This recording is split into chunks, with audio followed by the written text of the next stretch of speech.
Yes, alright. Nkulamusizaako nnyo mukwano gwange najo sinzo bango otuwuliriza nkutegeeza nti webale kwekuumira ku Yugi Update TV era ng'okola kyamaanyi nnyo okwekuumira ku mayengo gano.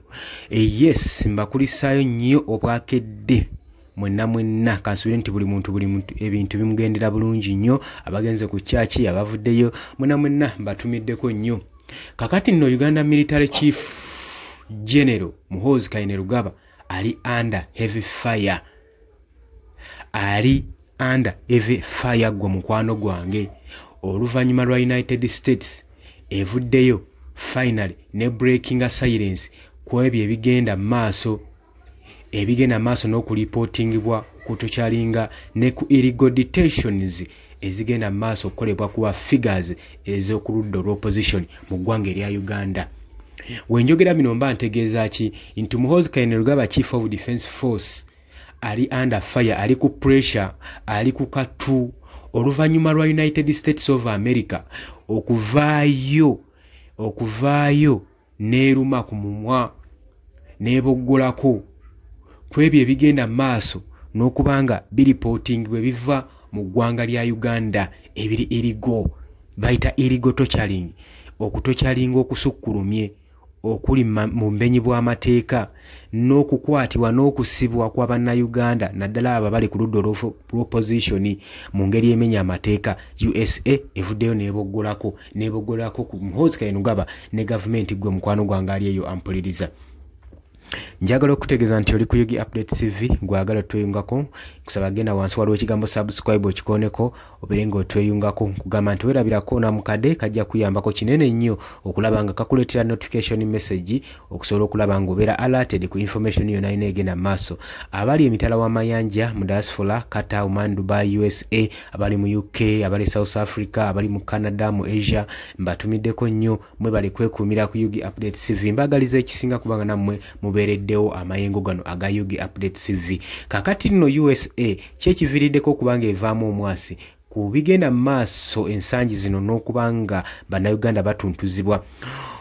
As basendedde ku lipooti eyise emabega ey'okuwambibwa kwa bodyguard wa Robert Kyagulanyi Ssentamu Edi Mutwe amanyiddwa nga Edward Ssebuufu okulaba nga awambibwa abatategereka, wabula oluvannyuma Muhoozi Kainerugaba n'avaayo ne yeewaana n'agamba nti nno ye yamuyina era amuterese mu basement ye, era yavaayo n'agamba ku mikutu gye gya social media ng'agamba nti nno yakutte Edi Mutwe ng'akwata enseenene wabula talabanga ku mutiitiizi ono, era n'agamba agenda mu maaso n'okuba nga amucunya era tannaba akyagenda maaso n'okuba nga akyamukolako ebikolwa bingi nnyo omuli n'ekyomukastratinga agenda kumulaawa.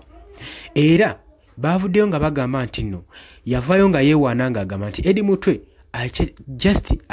yeefukira bwefukizi kubanga ekyo kyokka kikyayi kituuza kubanga nze nyina n'omukastratinga, nyina n'okumulaawa. Bino byonna ng'abyogera gwe mukwano gwange ng'agenda maaso n'okuba nga apostinga ku mikutu gye egya social media, wabula newankubadde pressure ey'amaanyi ebeddewo omwava n'ekitongole kino Ministry ya Uganda Human Rights Commission okumuwandiikira ebbankaluwa ng'emufoosinga asobole okuba nga ata Edi Mutwe kubanga ye kennyini yafulumya ebifaananyi nga Edi Mutwe atokyalingiddwa ng'ali mu shirtless naye ng'alaga feesi yonna ekinyuziddwa nga bamusazeeko enviiri nga ne feesi ejjudde omusaayi. Kyali kikulaga nti nno ebikolwa ebyali bigenda maaso n'omukolwako byali bya ttabbu nnyo, wabula yavaayo n'agamba nti nno Edi Mutwe tagenda kubanga amuliriizinga era n'amukwata n'amuteeka mu custody za poliisi nga tafunye wadde medical treatment. Ekyawaliriza ekitongole ekya Uganda Human Rights Commission okuvaayo ne kiba ku mwasi ne kiwandiika ebbankaluwa nga kiwandiika ekitongole ekya Uganda People's Defence Force omuli Chief of Defence Force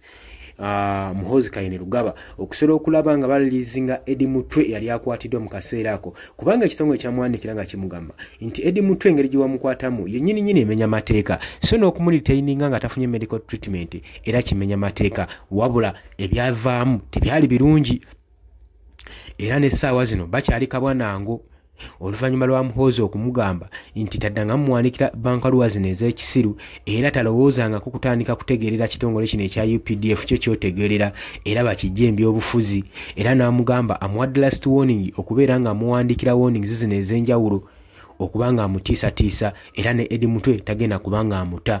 Newankubadde ebyo byayogeddwa ekitongole kino ekya Uganda Human Rights Commission omuli chairman waakyo Maria Muwangalya kyavuddeyo ne kiyimirira ku bigere byakyo nga tekisaziza mu bigambo byakyo nga bagamba tetugenda kubeera batiitiisi, temugenda tutiisatiisa, oba oli walanka ki, oba oli ofiisa ki, oba oli mukulu mu gavumenti, ffe ekituuka mu kyoboola eddembe ly'obuntu tuyina moral authorities, tuyina obuyinza obutumala okusobola okulaba nga tukwata ku mbeera eyo. So era n'ayongera mu maaso n'okulumako nga mugamba ayagala kubanga Eddie Mutwe bamulizinze dda. Wabula mu bigambo ebyo ebyaliwo Muhoozi Kainerugaba yagenda mu maaso n'okubanga ahitinga back eri Maria Muwangalya ng'agamba kale abantu abo ffe twabawa obulamu naye wowulira ssaawa zino ng'agenda mu maaso n'okumpooninga nga njagala ngende mu maaso n'okubanga ndirizinga Eddie Mutwe. Muhoozi n'aluma ogw'engulu n'akomba kwerima n'agamba nti naate takomye ne ku ekyo ayagala ekitongole kino nga kiyita mu Maria Muwangalya kimuwandiikire apology letter obubaka obumwetondera olw'ensonga nti bamuwandiikire bankaluwa egenda maaso n'omulabula asobole okuba nga alirizinga Eddie Mutwe. Bino byonna newankubadde bibaddewo ne kakati Eddie Mutwe adde tanalizingibwa, kitegeeza nti nno Muhoozi Kainerugaba yanyoomye ebiragiro yayisizaamu ekitongole minisitule eno eya Uganda Human Rights Commission amaaso. Wabula kino kyawaliriza US okubanga evaayo ekuba ku mwasi saako n'amawanga amalala pressure gye gataddewo. Mu busungu US yagenze maaso ne postinga ku mukutu gwayo ogwa Twitter kwa akaunti ngegamba US House of Foreign Affairs Committee. The statement reads, "The report of torture and intimidation against Uganda opposition figures, including Bobi Wine and Kizza Besigye, are alarming. Such actions violate human rights and suppress political dissent." Nga bagamba nti nno okuva mu US House of Foreign Affairs Committee statement ng'esoma ng'egamba eripotinga ku kukinyizibwa n'okutiisibwatiisibwa eri ku bannayuganda naddala abo bali ku ludda olw'opposition muno nga Musa Bobi Wine saako ne Dr. Kizza Besigye bagenda mu maaso n'okwalaminga nga bayaayaana nga bakoowoola ebikolwa ebigenda mu maaso ebikyoboola eddembe ly'obuntu mu ggwanga naddala mu by'obufuzi ebisukkulumye. Wabula lwaki boogera kino? Oluvannyuma lwa Muhoozi Kainerugaba nga amaze okutokyalinga Eddie Mutwe yavaayo n'akola okuwoninga ng'agamba nti no Robert Kyagulanyi Ssentamu kati yaddako, era Robert Kyagulanyi Ssentamu yalabibwako ku social media nga yeekubira omulanga ng'agamba nange ekintu kyonna singa kinaaba kintuuseeko mumanye anaaba akintuusizzaako ye Muhoozi Kainerugaba kubanga yagenda mu maaso n'okuba nga ndabula nga ntambulirako. Wabula ebikolwa nga bino tugenda mu maaso n'obivumirira newankubadde tetuyina atulwanirira mu ddembe lyaffe n'okubanga tulwanirira eddembe ly'omunnayuganda tewali ministries za njawulo ezirina ku maanyi ezisobola okuba nga zirwanirira eddembe ly'obuntu. Olowooza otya ku nsonga eno gwe mukwano gwange ali eyampuliriza? Obadde oli ku Yogi Update Savingako sinzira okuba nga otuwuliriza era nga nkutegeeza nti nno okola kyamaanyi nnyo era weebale kubeerako. Mbagala nnyo, mbagaliza weekend ennungi.